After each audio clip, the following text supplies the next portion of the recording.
И МВР и обвинителството без детали за вчерашната филмска престрелка во најголемиот трговски центар во Скопје, во која мета на се уште непознатите маскирани напаѓачи беше Раде Трајковски Штекли, лицето кое беше на листата осомничени за убиството на младиот фудбалер Мартин Јанушев во Скопски аеродром во 2017 година.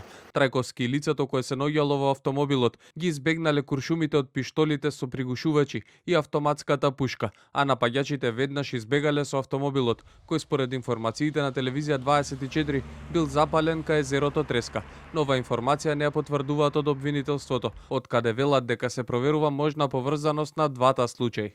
Во текот на денот издадени се повеќе наредби со цел идентификација на сторителите. Издадена е наредба за обезбедување на снимки од видеонадзор на повеќе локации во и надвор од трговскиот центар.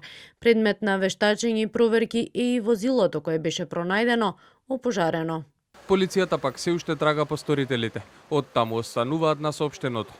Во гаражите на трговски центар во Скопје едно лице кое било со патничко возило Ауди пукало кон РТ од Скопје, но не го погодило. Во возилото според пријавеното имало уште едно лице. Повредени лица нема. Со став се јави ВМРО ДПМН. Од опозицијата обвинуваат дека додека Ковачевски го убедувал Ескобар колку власта европска, се случила рутинска каубојска крими престрелка.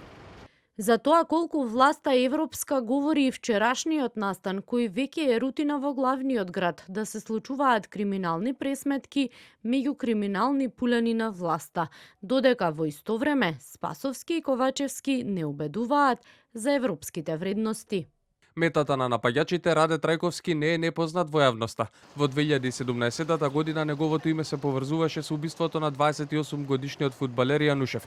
Тој во моментот на убиството се наоѓаше во Србија, од каде беше екстрадиран и во шутка одлежа 6-месечна затворска казна. Но бидејќи не беа најдени докази дека Трајковски бил вмешан во убиството, беше пуштен на слобода. Трајковски се поврзуваше и со фирма која во јуни 2017 година беше отворена како агенција за обезбедување омерта, име кое италијанската мафија го користела како кодекс за молчење и несоработување со властите. Но омерта никогаш не доби дозвола од МВР и во февруари 2020 година, еден ден пред крајот на месецот, беше избришана од Централниот регистар, а токму во оваа агенција за обезбедување бил ангажиран и Филип Секуловски, лицето кое беше осудено за убиството на фудбалерот Јанушев.